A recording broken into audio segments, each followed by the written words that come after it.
उडाले कानातले घालून तर कानच तुटले असते बाबा। नमस्कार मंडळी, मी वैष्णवी आणि तुमचं स्वागत करते माझ्या मिनी ब्लॉग मध्ये। महाराजांचं दर्शन घेतलं ना आम्ही दोघी चाललो मीना बाजार मध्ये फिरायला। आल्याच्या नंतर आम्हाला पुढे डायरेक्टच बांगड्याचं दिसतंय इथं। लांबून एवढ्या चमाचमा करीत होत्या पण जवळ गेले की त्यांची शाईनच गेली बघा पळून। बंबई मिठाई पण खायची होती।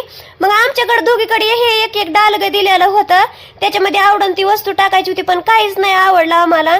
22 वर्षामध्ये पहिल्याच वेळेस एवढ्या लिपस्टिकच्या बाटल्याचे एवढे प्रकार बघितलेले होते, त्यातली एकही नाही घेतली। पण मी फिरत फिरत या ब्लॉगच्या राड्यामध्ये मी माणसात बी राहिले नाही ना, नुसती हिंडते मी, जिथं जाईन तिथं नुसत्या क्लिपाच घेते व्हिडिओच्या।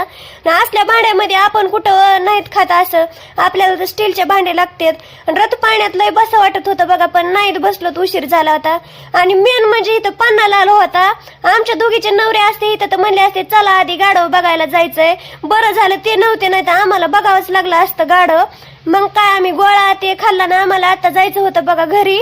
जाताना यशसाठी त्यांनी थोडंफार घेतलं पेन्सिल वगैरे, आणि आता चाललो आम्ही घरी। Bye bye.